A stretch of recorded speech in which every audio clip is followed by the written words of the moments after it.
Lux presents Hollywood.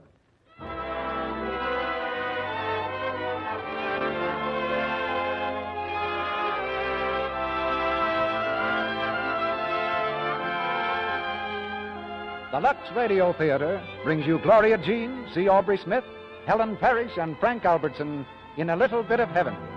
Ladies and gentlemen, your producer, Mr. Cecil B. DeMille.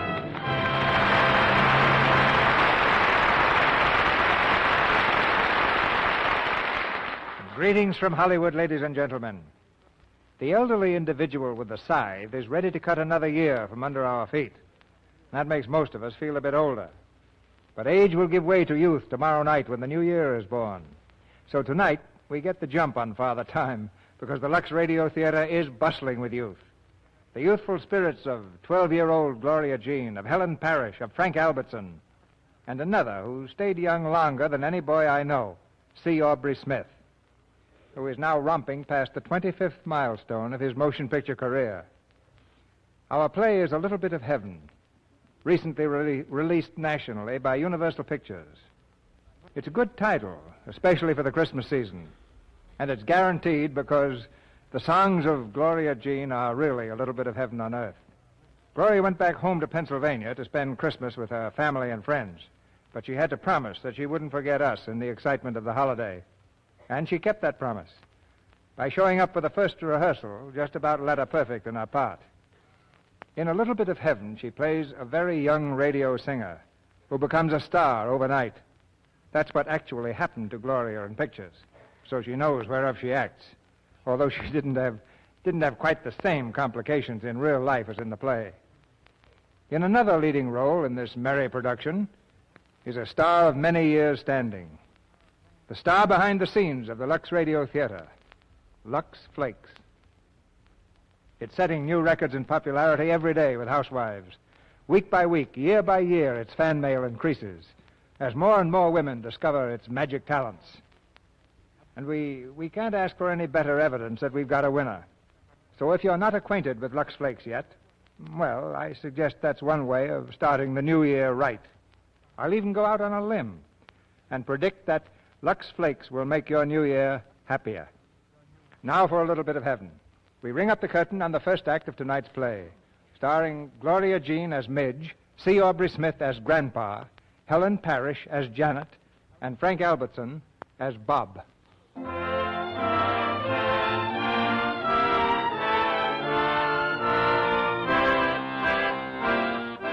There's a music lesson in progress at the studio of Signor Antonio. He's the same Signor Antonio, better known as Plain Tony, who runs a spaghetti house on New York's East Side. And the studio is the tiny kitchen of his restaurant. The pupil with the crystal clear voice is Midge Loring, one of the neighborhood kids, a nightingale among the pots and pans.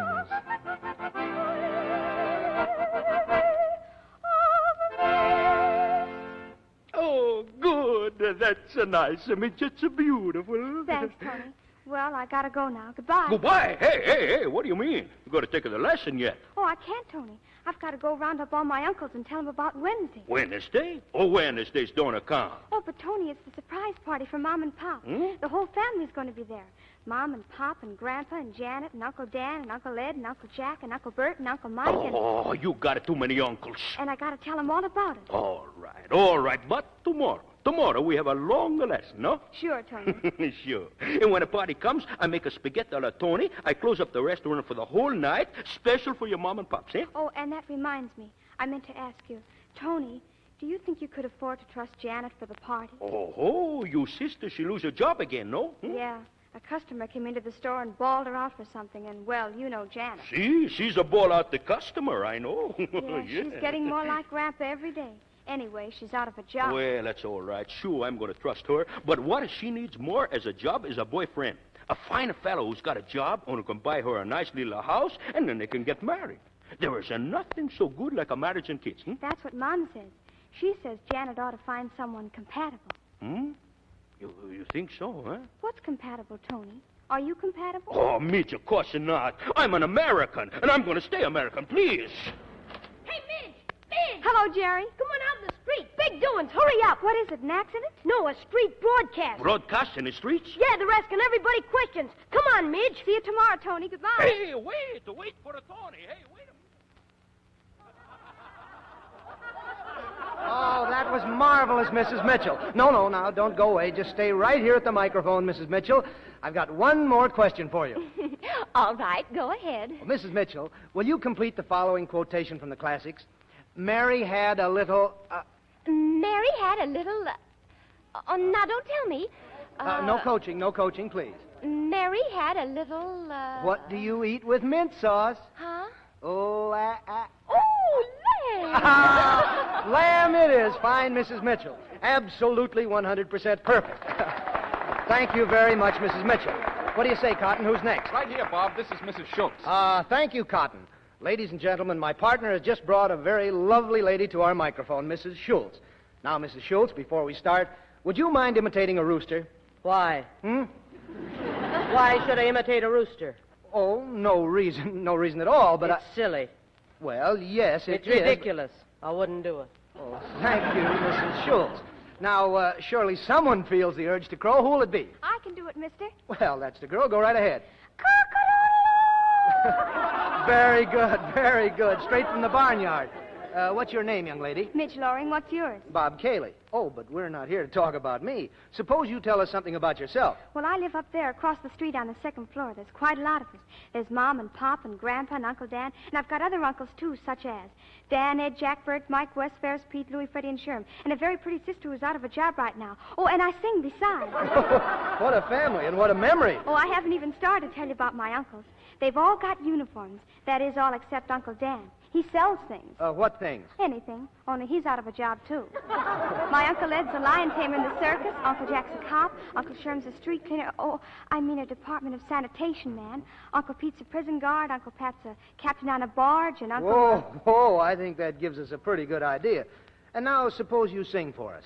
You mean sing into this thing here? Why, that's not a thing, young lady. That's a microphone. Please, sing a song. Well, okay.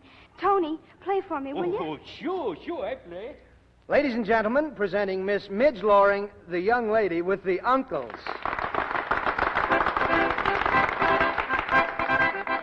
We're marching along with a smile and a song and a cheer loud and clear for the penguins.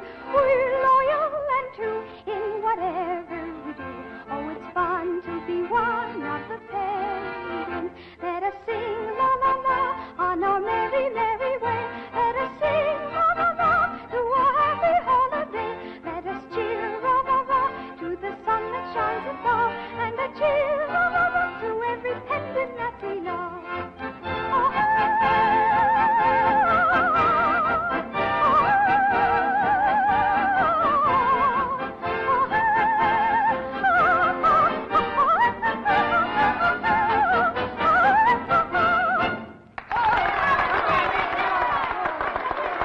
Miss Loring, that was swell. Thank you very much. Well, that's all right, but I've got to go now and see my uncles. Goodbye. Oh, wait a minute. Don't go. Hey, Cotton, grab that girl. She's a sweetheart.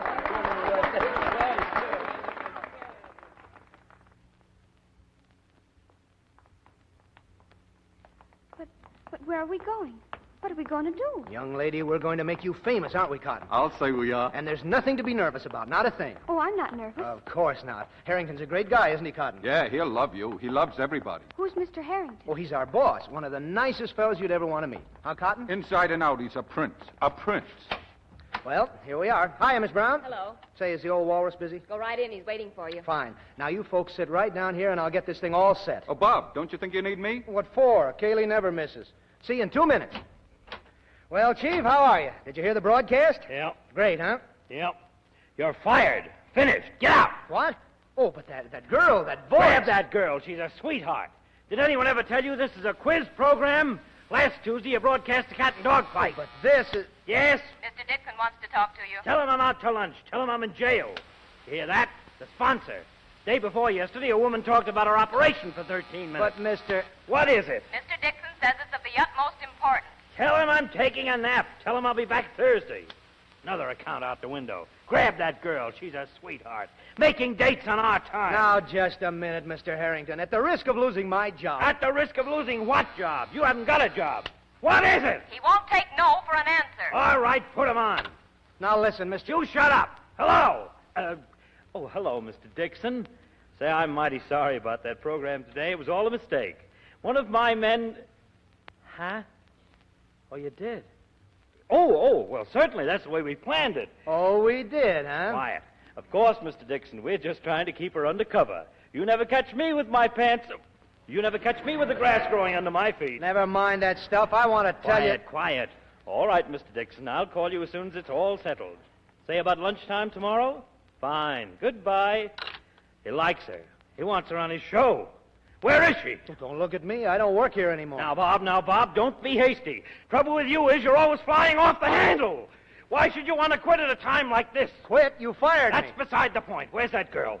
All right, Mr. Harrington. Maybe we can talk terms. Terms? What do you mean, terms? Well, you've got the sponsor, we've got the girl. I'll call you up when it's all settled. Say about lunchtime tomorrow. Oh, wait, Bob! So long, Mr. Harrington. Come back here. Come back! Well, Bob, what did he say? It's all set. He wants her. The sponsor wants her. She's in. Oh, swell. Midge, we're going to make your name a household word. You mean singing on the radio? A coast-to-coast hookup. Fame and fortune. Your picture in the fan magazine. I can see it now. Midge Loring, the dead-end diva. What do you think of it, Midge? We'll have to ask the family. The family? The whole family, uncles included? No, just Mom and Pop and Sis and Uncle Dan and Grandpa. But Grandpa's the real boss. Whenever something makes him mad, he starts breaking canes over the furniture. Oh, well, does he break many of them? 2 or 3 a week. Uh-oh. Cotton, prepare to meet Grandpa.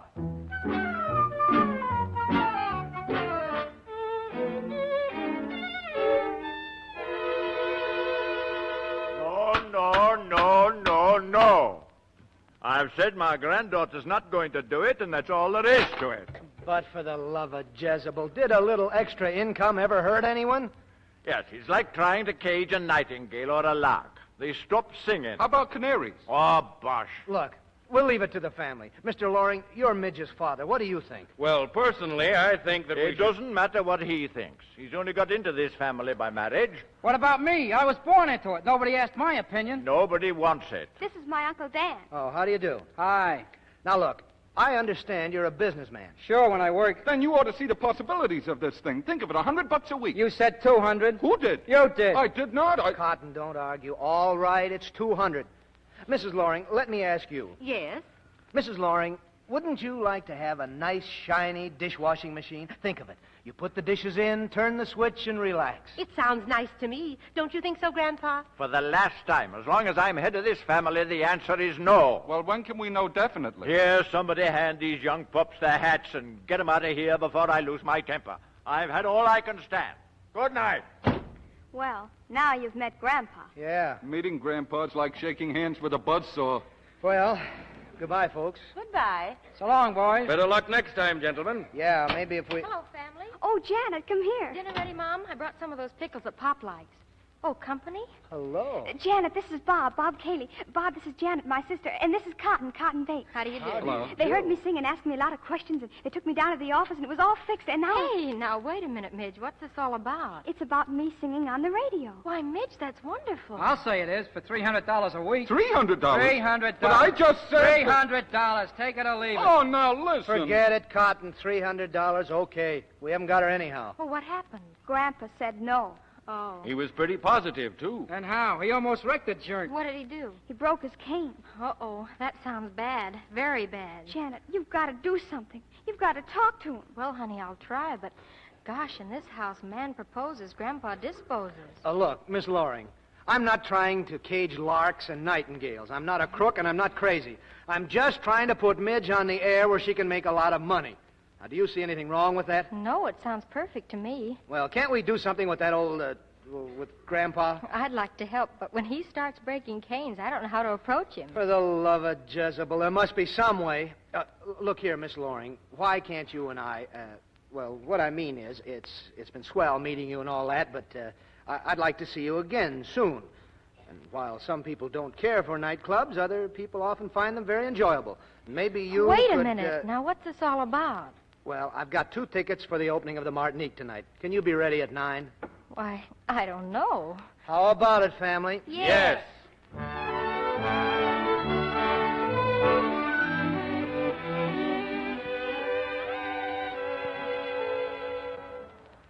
Gee, I'll bet Janet's having a swell time. Think so, Grandpa?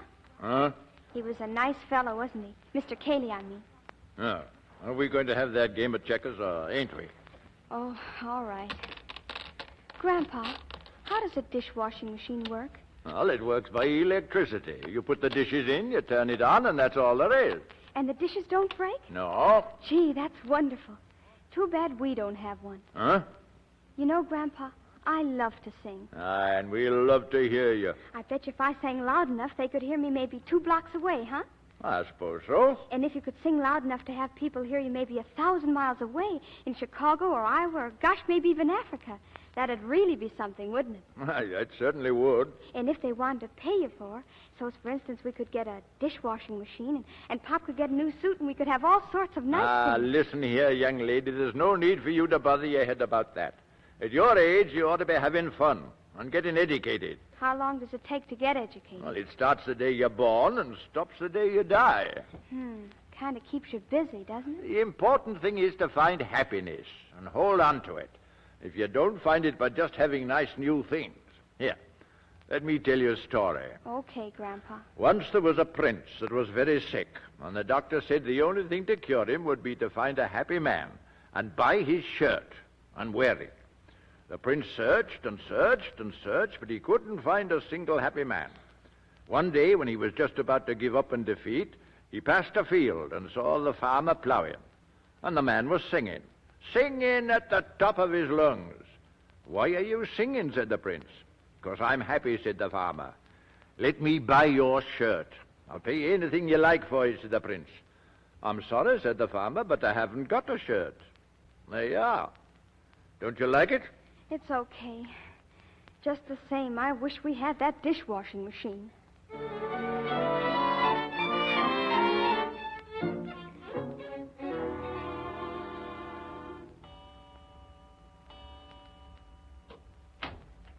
Janet, is that you? Hello, Midge. I didn't mean to wake you up. Oh, that's all right.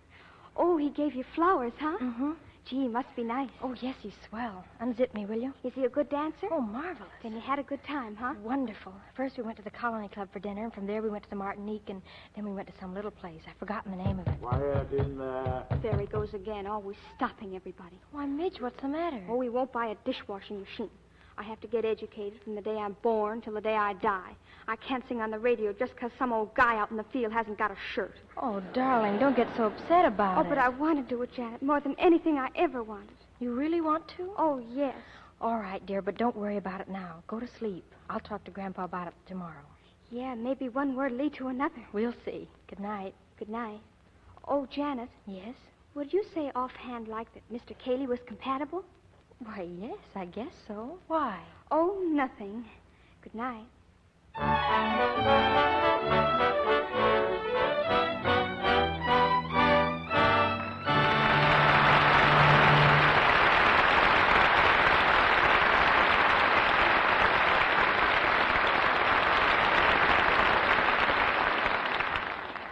And so the curtain falls on Act One of A Little Bit of Heaven, starring Gloria Jean, C. Aubrey Smith, Helen Parrish, and Frank Albertson.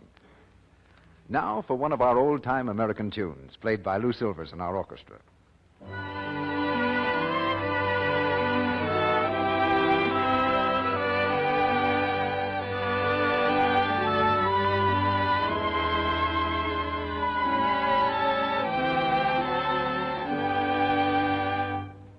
Thank you, Lou, for the haunting strains of Carry Me Back to Old Virginia. You know, I asked Lou to play that because I have some news from Virginia, from its beautiful capital city, Richmond. That was one of the places where a survey was made not so long ago, a part of a nationwide search for information. Women in Richmond, as in other cities from Boston to San Francisco, were asked just how they cared for their nice things. And when all the results from all the cities were added up... The answer was 2-1 for Lux Flakes. Right, Sally. All over the country, it's 2-1 for new Quick Lux. Twice as many women use Lux Flakes for stockings, underthings, sweaters, and so on, as use any other flakes, chips, or beads. Well, you must admit we women are bright, Mr. Ruick. Well, I always admit that, Sally. But seriously, it's true that there are very good reasons why American women prefer Lux for their nice things. Well, new Quick Lux is so much faster. Yes, in water as cool as your hand, it dissolves 3 times as fast as any of the 10 other leading soaps tested. It goes further, too. Right again, Sally. New Quick Lux Flakes give more suds, ounce for ounce, than any of these other soaps, even in hard water. And, of course, it's so safe. Safe for anything safe in water. For your nice things and your everyday washables, too. Yes, it's faster, goes further, and it's wonderfully gentle. No wonder it's New Quick Lux Flakes 2 to 1 among women all over the USA. Now remember, it comes in the same familiar package, and it costs you no more. Now, our producer, Mr. DeMille. Act 2 of A Little Bit of Heaven, starring Gloria Jean as Midge, C. Aubrey Smith as Grandpa, Helen Parrish as Janet, and Frank Albertson as Bob.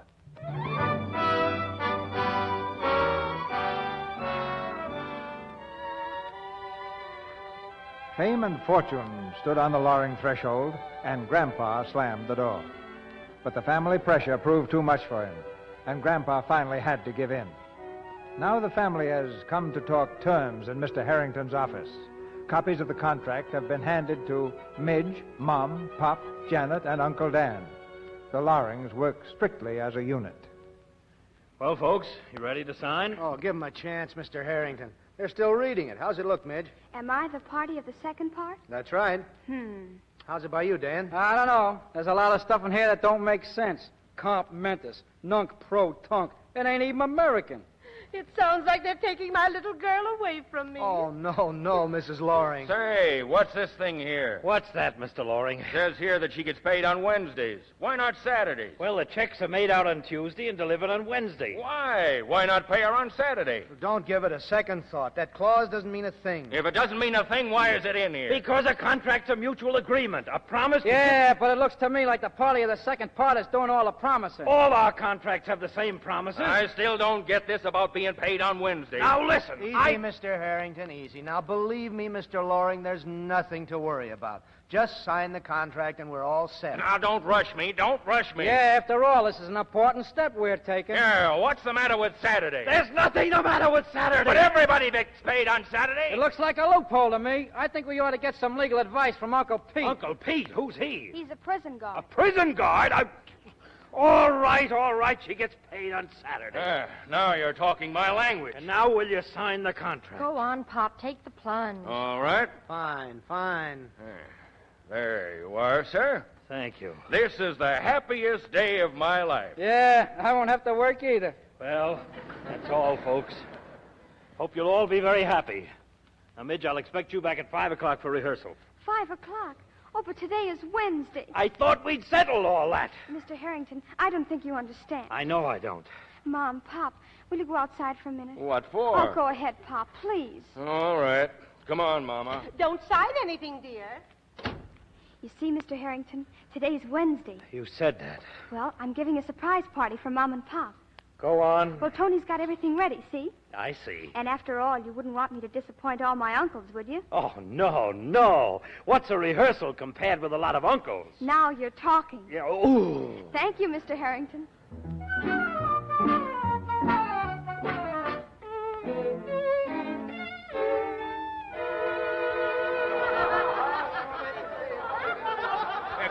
Quiet, please, everybody. Quiet, please, quiet, eh? Quiet, eh? Thank you.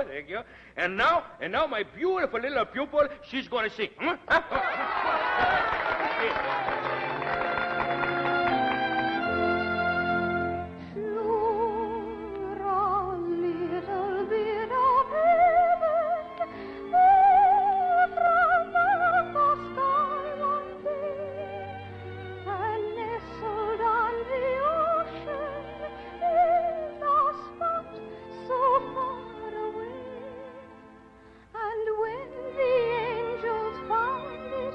Sure, it looks so sweet.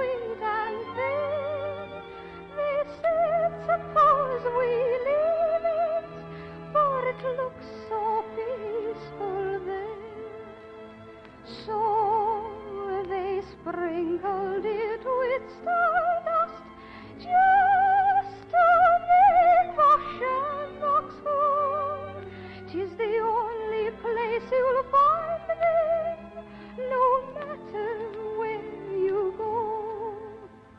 Then they dotted it with silver to make its lake so grand. And when they had it finished, sure they called it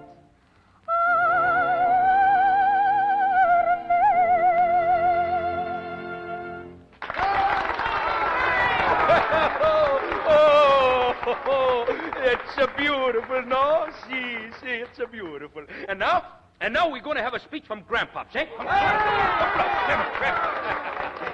Well, all I want to say is that I think we ought to take time and give thanks that we're all here enjoying the rarest thing in life, happiness.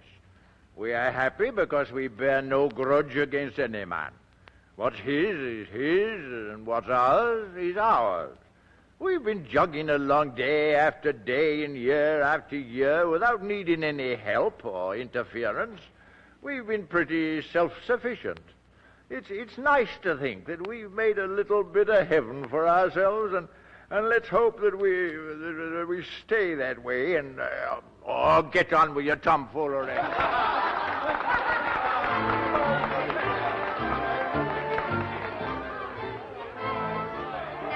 See, Mr. Harrington, who haven't you met yet? Well, I've met so many people. Oh, Uncle Pat. Uncle Pat, this is Mr. Harrington. Hi.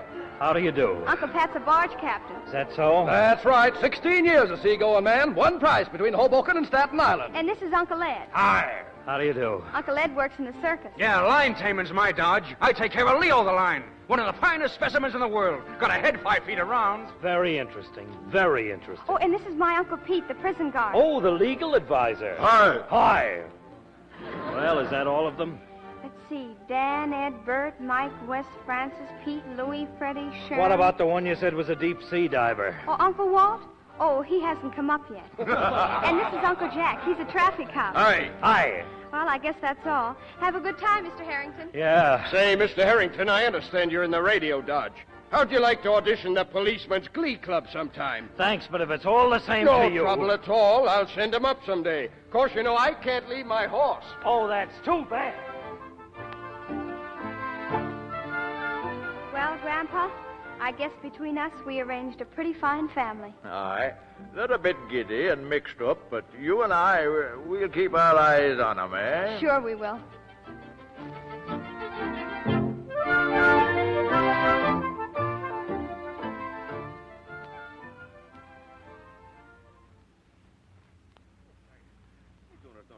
Janet, all my life I teach her singing. All my life she's a music. I know, Tony. No, you tell me I can't teach a midge no more. Why you say that, Janet, eh? I'm sorry, Tony. I thought you'd understand. What's the matter? She's a no sing good for those radio people, eh? It isn't that. She's under contract to them. She's got to do what they say. They. I know it is not you. It is they.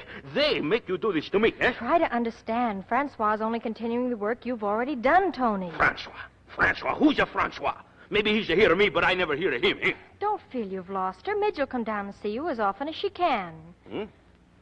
Coming down? Oh, yes, we're moving. Uptown to a much bigger place. Oh, I see. Nice, swell house now, huh? That's in a contract, too, yes? Huh? Oh, no, it isn't, Tony, but... Hello, Sid. Sorry I'm late, Tony. How about starting with Santa Lucia today? No, Santa Lucia. All right. The arpeggio, legato, and staccato. La, la, la, la, la, la, la. No, stop it, please. Oh, is it as bad as that? It must be because I'm out of breath. Give me another minute. No, it's a no lesson today, Mitch. Oh, I won't be late again, Tony. Honest, I won't. No, it's not it. Tony, he's a teach you everything he knows. No more left for Tony. What? Oh, no, Tony. That's not so. Sure, it is so. Sure, it's so. From now on, Tony, he's to take a back seat. Oh, no, you can't. Why, I couldn't do anything without you, Tony. Oh, Janet, tell him. Now, look, Midge, singing on the radio is different, and Mr. Harrington is getting you a special teacher. But I don't want a special teacher. I want Tony. What's the matter with you? It's the best thing in the world for you. It's like going from a school to college. Tony, he's a school, and Francois, he's a college. Francois? Who is he? What? You never hear of Francois? Why, everybody knows of Francois. He's a great maestro. You will like him fine. See? And someday he'll make you a great singer. Sure, that's what he do. He make you a bigger star. Tony, he can do nothing for you. Oh, Tony. Young singer scores hit in radio debut. Midge Loring, youngest star in the airwaves. Midge Loring, this month's Blue Ribbon winner. Midge Loring takes country by storm. Midge Loring. Midge Loring. Midge Loring. Midge Loring. And here's a picture, Tony. Midge Loring, radio star, with her sister Janet Loring. And Eric Montague, well-known man around Manhattan. This a fellow around Manhattan. Who's a she? She's a he. All right. Who's a he? I guess he's Janet's gentleman friend. Oh. She's a pretty good-looking fella, no? No. I think I don't like him myself. Gee, I hope Midge ain't got a gentleman friend, too. No. Well, she ain't been around lately. Well, you see, Midge, she's a bigger star. Stars cannot visit the Earth all the time because the stars got plenty to do. Got to work hard so she can keep on shining. Tony, where are you? It's Midge. It's a Midge. Hello, Jerry. Oh. Hello. Gee, I'm glad to see you. Oh, I am glad to see you. Oh, come on, Mitch, darling. Sit down. Oh, my goodness. How's everything, eh? Hunky-dory. The folks sent their love. What's new around here? Oh, everything's the same. Jimmy Buckley bust his tooth. He tried to open a walnut. Hey, you know Mrs. Mitchell? She's a fight with her husband. Each one don't talk to the other one, and he's a very happy. Listen, I came back to tell you I'm having a big New Year's Eve party Tuesday, and you're all invited. It's at our place. A bigger party at your place? Yes. Will you come? Oh, sure. Oh, that's swell. Well, I gotta go now. I still got a lot of uncles to contact. Goodbye, Tony. Goodbye. I'll help you contact him. All right. So long, Tony, and don't forget. New Year's Eve, I want to be there. Goodbye. Goodbye. Gee, that's a nice hat you got there, Midge. I'm glad you like it. Janet helped me pick it out. You haven't got a new boyfriend, too, have you? Of course not. What do you mean, two? Well, Janet's got one. I seen his picture in the paper. Oh, Ricky? He just sort of hangs around educating the family. You know, walk like this, talk like that, eat like this. Oh, one of those. Yeah, but he's not compatible like Bob. Then what's she doing with him? Well, she just goes out with him when Bob's busy. You know how it is. You sure you haven't got another boyfriend? Why, Jerry, I'm cross my heart sure. Gee, that's swell. You know what? I got a raise. And the 10th Avenue Delivery Boys Association's elected me president. Golly, Jerry, you're really going places. But then I always had a feeling you'd be president. You did? I sure did. Oh, Midge. Oh, gee. Gosh.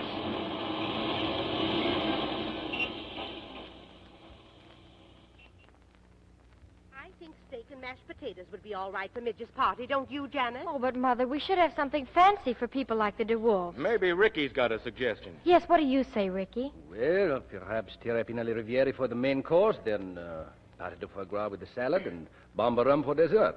I think that would be enough. Washed down with a good vintage wine. Yeah. Hey, what is this terrapin? Turkey? No, you dope. It's capon. Hi, family. Midge, darling. I've never seen Oh, Midge, dear. I'm just making out the menu for your party New Year's Eve. We're going to have trappin' a la Riviera and... Fine. And have some hard-boiled eggs for Uncle Jack and some corned beef for Uncle Pete and some pickled onions for Uncle Walt, so they'll have something to eat. Uncle Jack? Uncle Walt? Sure, they're all coming. And we don't need a fancy band for the party. Uncle Sherman and his fiddle will take care of the music. Uncle Sherman? Uh-huh. I do not believe I have met these gentlemen. You will. They're all coming in full-dress uniforms. In uniforms? That's right. And you needn't be afraid of meeting them. They're very democratic people. They'd be nice to anybody. See you later, family. I gotta go and practice. Oh, Janet, these uncles. Oh, don't worry about them, Ricky. I don't believe they'll come. As a matter of fact, we'll just have to make sure that they don't.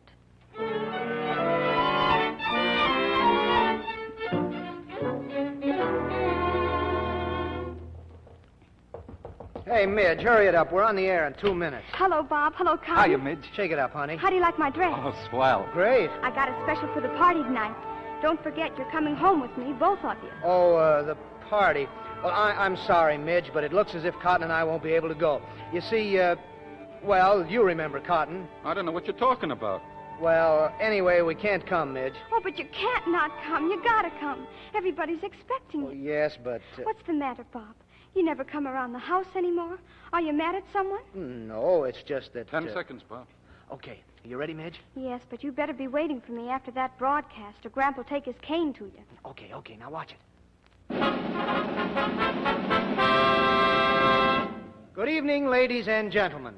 We'd like you to meet Miss Midge Loring.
They're probably all here already. Midge, are you sure we're expected at this party? Yeah, how's about it? Oh, don't be silly. Come on.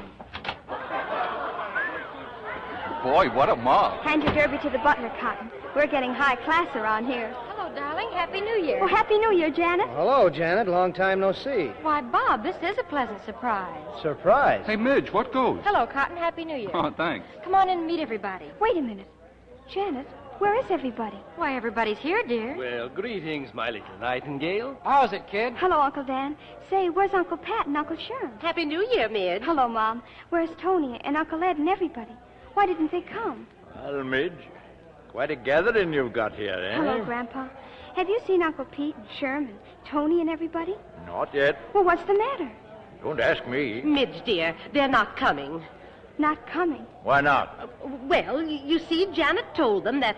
Told them what? I told him this wasn't exactly a family party and that we'd... Not a family party. Oh, but Janet, this is New Year's. How can I have a New Year's party without my uncle? But, darlings, we're having a lovely party. Oh, everyone's having a swell time. You see, darling, we'd already invited these other people. Oh, so there's no room for the family, eh? I didn't mean that. I told them we'd have them some other time. Some other time. And I rigged myself up in a stiff collar for this.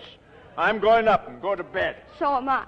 Good night, everybody. Midge, dear. Now, wait, Midge. Hey, Bob, what do you say? Yeah, let's go to some nice low-class joint. Too many stuffed shirts around here. We don't fit in.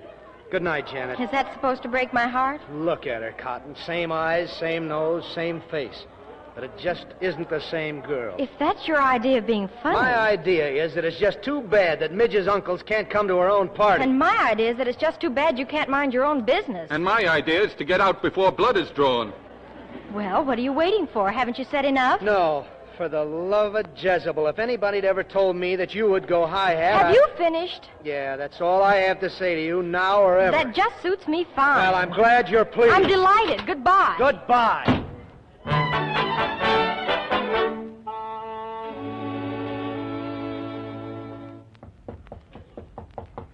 Come in. Hello, Midge. Gone to bed? Yes. Everybody left? All gone. I was wondering if you'd seen my glasses. I've mislaid them somewhere. You've got them on. Huh? Oh, I'll lose my head one day. Come now, lass. Crying never cured anything. Grandpa, What's happened to everybody? I don't know. They've just changed. Golly, maybe I've changed, too. Not you, honey. Never. Then what's the matter with them all? Well, so long as they were struggling along, they were satisfied with very little. They had their work to do, some of them, and that kept them busy. Then you went on the radio, and the money began to roll in. Does money change people? Not always. Sometimes it depends how you use it. But sometimes it makes people sort of lose their bearing. You mean we're not like that man out in the field anymore? We've got too many shirts? Aye, that's what's the matter. Then, Grandpa, you've got to do something. You've just got to. It's got me stumped. Oh, but, Grandpa, we just can't give up. When you're my age, you'll find out you can't change human nature. Oh, that's pretty tough, huh? Pretty tough. Grandpa, what if I'd never learned to sing? What if I'd never gone on the radio and made a lot of money? What if I lost my voice all of a sudden? Well, I suppose we'd be back where we were. And a lot happier. Uh-huh. What'd you say? Oh, nothing. Just, uh-huh.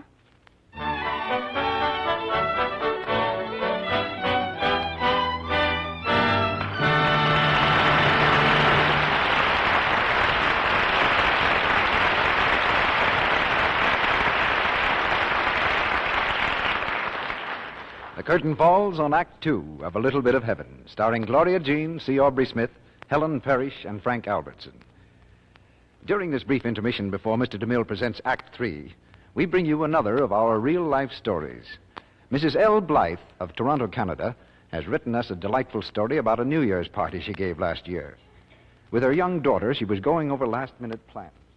There. I think that takes care of everything. Oh, Mother, there's one more thing. You've just got to have a new dress for the party. I certainly need one, but we simply can't afford it. Oh, Mums, please. You'd look so scrumptious. But, honey... Won't you look for one anyway? Well, I'll try. Maybe I'll run into a bargain. I didn't have much hope I'd find anything, but I did go shopping. And I found a $15 dress marked down to almost nothing because it was terribly soiled. The dress was so pretty and such a bargain, I decided to get it and try washing it in Lux Flakes. And I'm glad I did because it turned out beautifully. When my party broke up on New Year's Eve... Well, I certainly had a great... Oh, Millie, darling, it's been a lovely party, and you look divine. Certainly do. That's a stunning dress. Oh, Millie always looks smart. Oh, thank you so much, all of you.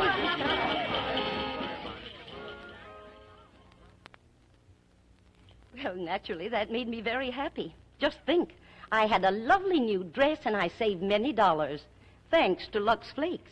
Yes, New Quick Lux does save money. It helps you keep all your washable dresses smart-looking longer.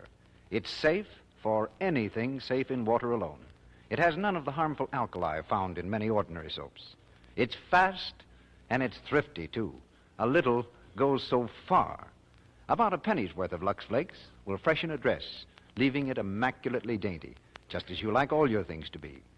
Keep the generous big box of New Quick Lux handy, and you'll keep your clothes budget down. We pause now for station identification. This is the Columbia Broadcasting System.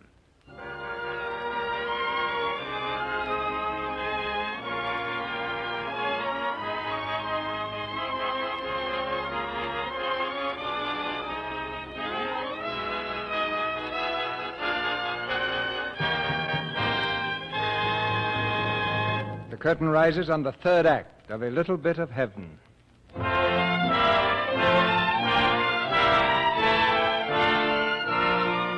The fertile brain of little Midge Loring is hard at work on the problem of changing human nature. At the studio, a few hours before the broadcast, there's a rehearsal in progress. The musical conductor nods at Midge for her cue. Midge clears her throat, opens her mouth, and hits the first note. What's the matter, Midge? I don't know. Try that note again, please.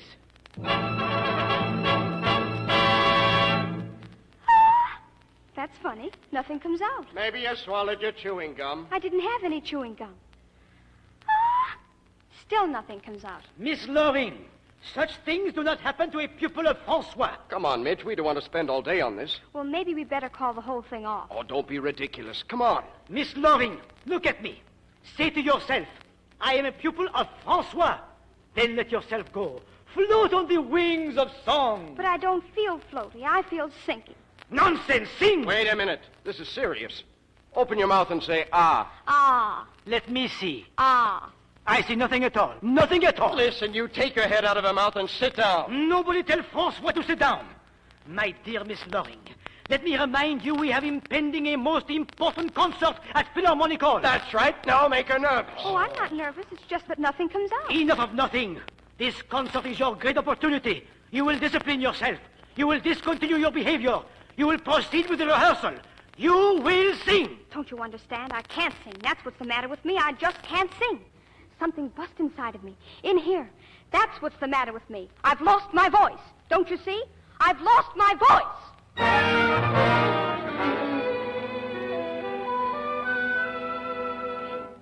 Just keep that ice bag around your throat, darling. What happened, Midge? Nothing happened. I just lost my voice. All of a sudden. Nothing came out. What did the doctor say to you? He said I larynxed my tonsils.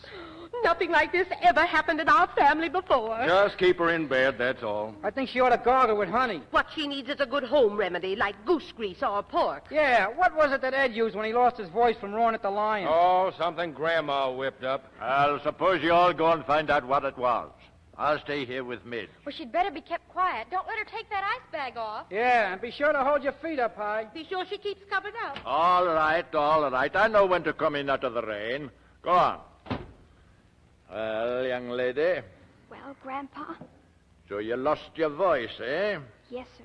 That's what it did. Oh, you can cut out all that stuff now. You know, you're not supposed to tell fibs. I know, but somebody had to do something. So you larynxed your tonsils, eh? Uh-huh. It's a bad case. But, Grandpa, do you figure it'll be safe for me to get my voice back in time for the concert? Because I got to sing at that concert. I guess you can have it back by then, sure. Grandpa, you know what? What? It's going to be tough eating milk toast all the time. Ah, well, later on I'll sneak you a hamburger. Oh, you will? With onions. Oh, Grandpa! Oh, boy. But listen, Mr. Harrington. Hello. Hello. Hello. Mr. Harrington, you can't do that to us. Hello. He hung up. What'd he say? He canceled Midge's contract. Cancel the contract. This is a fine mess. Now I've got to cancel all those dresses. What are we going to do? Well, I think we Quiet! What we've got to do is get down to business and figure out an angle on Harrington. Well, if you're asking me... Nobody's asking you. You didn't even have nerve enough to talk back to him. The point is, what do we do now? Well, we got along without Harrington before. We'll get along without Harrington again. That's a lot of hooey. Oh, a lot of hooey, is it? Well, let me tell you one thing. From now on, there's going to be a change around here. In the first place, you're going to find yourself a job. What? You heard me. Okay. Take it easy. And you heard me, too, Janet. Back to the grindstone for you, too. All right, Pop, all right. What will I do, Pop? You're going in the kitchen and get us something decent to eat. And never mind that fancy trapin' a la capon, either. Yes, what would you like, Pop? Stew. It's Monday, isn't it? Janet, go and answer the door. Sure, Pop. If that butler beats you to it, tell him he's fired. We're going to get back to normal around here. Okay, Pop, okay. Hello, Janet. Oh, Ricky, I'd forgotten all about you. Well, that is very complimentary. Have you also forgotten that the DeWolfs are expecting us? Oh, I'm afraid I won't have any time for the DeWolfs or the Newberries anymore. What? No, you see, beginning tomorrow, I'm going to be very busy looking for a job. Goodbye.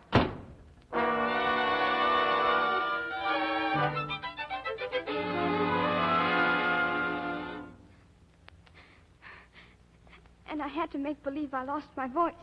And I lost my chance to sing at the concert, too. They're going to get Madame Lipitsky. Oh, Midge, don't cry. Please don't cry. Here, have some nice spaghetti, eh? No, thanks, Tony. I never thought that somebody else would sing in place of me at that concert. Oh, that Lupitsky, she's not a somebody. She's a cow. She looks like a cow. She sings like a cow. Tony knows. He's a hearer. Moo, moo, moo, moo, moo, moo, moo, moo. Ah. If I don't sing at that concert, Tony, I'll just die. Oh, Midge, you not to talk like that. Nobody can do this to Tony's a pupil. Well, they're doing it. You grandpop. Why he's a going to take his cane and make a swoosh at Mr. Herring, eh? Pop's got the cane now. Mr. Harrington won't even talk to him. He won't even yell at him. He just won't let me sing. Well, hell, somebody's got to see Mr. Herring. Somebody's got to tell him he's making a fool of himself. Somebody's got... hey! What? Somebody! That's me!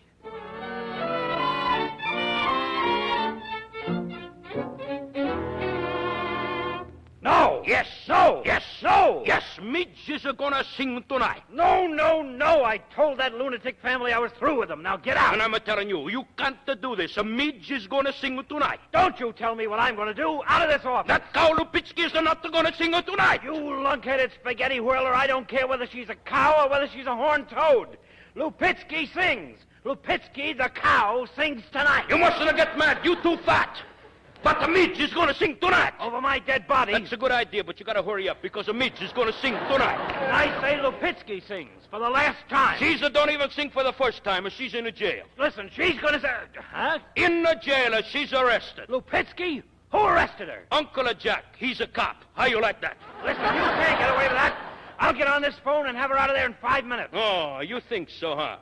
First, you gotta speak to Uncle Pete. He's a prison guard, and he speaks to nobody. Get out of my way. I'll go down to that jail. No, please, you don't leave her from this office. Who says so? Leo is say so. Who's Leo? Hey, Uncle Ed, bring in a Leo.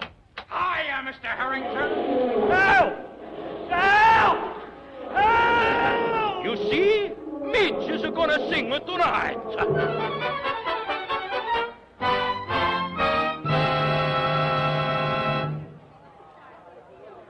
Hey, Bob, the audience is getting restless. Where's that Madame Lupitsky? How should I know? Well, you better go out and make an announcement. Yeah, Kaylee's last stand. Come on, Midge. Hurry, hurry. Hey, what in the... Hello, Bob. Hello, Cotton. Is it time for me to sing? Oh, but your voice, what... I think you'll find her voice is all right, son. She's cured, and so's the family. Me especially, Bob. Janet. Yeah, Bob, honest. She's compatible like anything. Oh, Janet, that's great.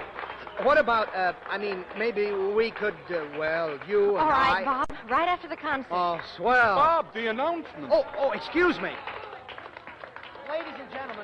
Ladies and gentlemen, I regret to announce to you that, owing to a most unexpected complication, Madame Lupitsky will be unable to sing for you tonight. It is, however, with the greatest of pleasure that I present to you the beloved favorite, Miss Midge Loring.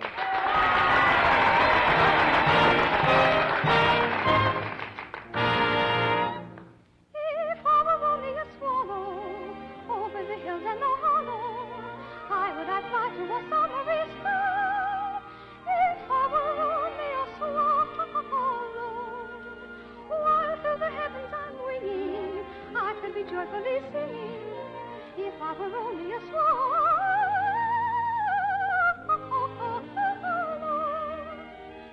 But now, alas, just a maiden man, not a bird, so I cannot fly. Like a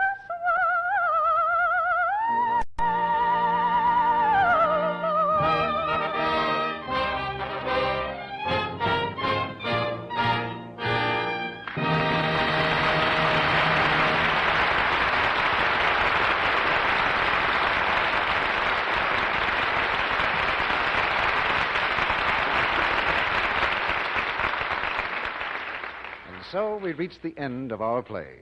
Gloria Jean, C. Aubrey Smith, Helen Parrish, and Frank Albertson will be back for a curtain call in just a moment. Meanwhile, let's listen in on a party. Dora and John have asked some friends in for an evening of bridge. The game has been going on for some time now, and so has Dora. And I was saying to John just the other night, you know... What, dear? Take my hand off the table so we can start the bidding. Oh, John, I wish you wouldn't call attention to my hands like that. Oh, you mean the cards. Oh, I see, yes. Well, why don't you bid if you're in such a hurry? Oh, you're waiting for me to bid. But, dear, you know I always pass the first time. Why, John, hold my hand so you can't see it. Oh, now, really, I know my hands are all red and chapped, but that's because I wash dishes every day. And after all, they're your dishes I wash, and I don't see why you have to be so mean about it. Oh, you mean hold my cards so you can't see them.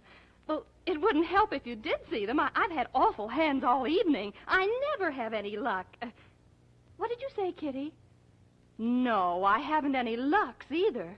But what in the world made you say that? Well, no wonder Dora is self-conscious about her red, rough hands. Kitty put her finger on the reason.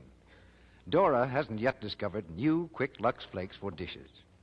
Now, if you, like Dora, have trouble keeping your hands nice because of dishwashing, why not try these gentle, speedy, thrifty flakes for your dishes? Lux is so kind to your hands. Hundreds of dramatic one-hand tests have proved this. Tests of 5 soaps widely used for dishes, made under conditions similar to home dishwashing. Lux left hands soft, smooth, and lovely. The other soaps made them red and rough. Now, why not prove this for yourself? Change from harsh soaps to new, quick Lux. You'll be amazed at the way your hands stay pretty in spite of dishwashing. Get the big box of Lux Flakes. It's extra thrifty. Now, Mr. DeMille is bringing our stars to the microphone. The genial quartet of our play is back at the microphone. Gloria Jean, C. Aubrey Smith, Helen Parrish, and Frank Albertson. And if we could all sing as gloriously as Gloria, this would be some quartet. Thanks, Mr. Smith. And if everybody had a grandpa like you, everybody'd have a swell time. Say, that's quite a mutual admiration society you have there. Yeah, where did it all start? In our first picture together. We're old buddies, Mr. Smith and me. Huh? Gloria, Mr. Smith and I. Oh, yes, sir, I'm sorry. I'll have to remember that. In exchange for those grammar lessons, Gloria, maybe you should give Grandpa Smith some singing lessons. I did ask him to sing a duet once. What did he say? He said I was 50 years too late. That's awful late, isn't it? Well, I wouldn't want to wait that long on the corner. Well, CB, we've all had a great time here this week. What have you got on the file for next Monday? 3 solid acts of thrills and romance, Aubrey. Our adaptation of the RKO screen hit, Vivacious Lady. And it's a very exciting comedy. Who's in the cast, Mr. DeMille? We're going to have Alice Faye and Don Amici, both in great parts. You'll hear Don Amici as a young college professor, and Alice Faye as the nightclub singer he marries. That marriage comes as quite a shock to the college, but it will bring us a lot of fun next Monday night. Well, Vivacious Lady was great on the screen, Mr. DeMille. I think it'll be a hit here next week. Well, good night. Good night. Happy New Year, CB. Good night.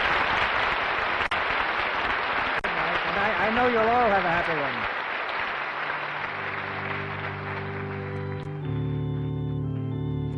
one. Tomorrow is the tag of the old year. The day we put the final entry in the ledger of 1940 and strike a balance, for better, for worse. It's essentially a day for looking back. But ever since man began to mark off days on the calendar, New Year's Day has been one for looking ahead.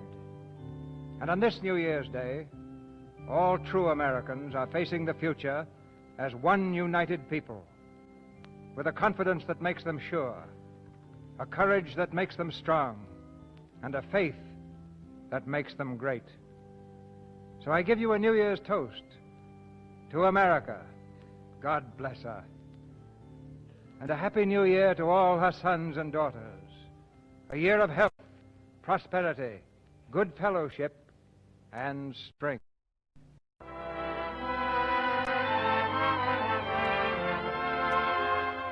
Our sponsors, the makers of Lux Flakes, join me in inviting you to be with us again next Monday night when the Lux Radio Theater presents Don Amici and Alice Faye in Vivacious Lady. This is Cecil B. DeMille saying good night to you till 1941 from Hollywood.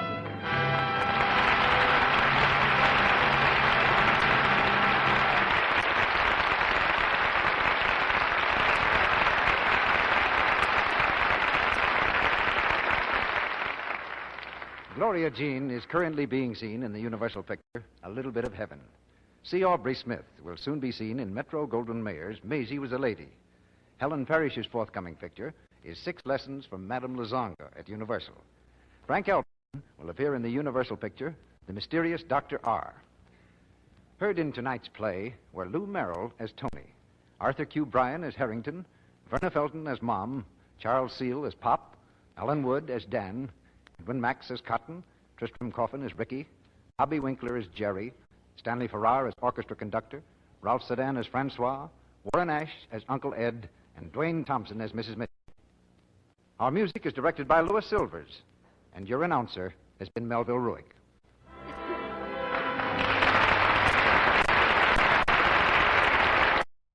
The Columbia Broadcasting System.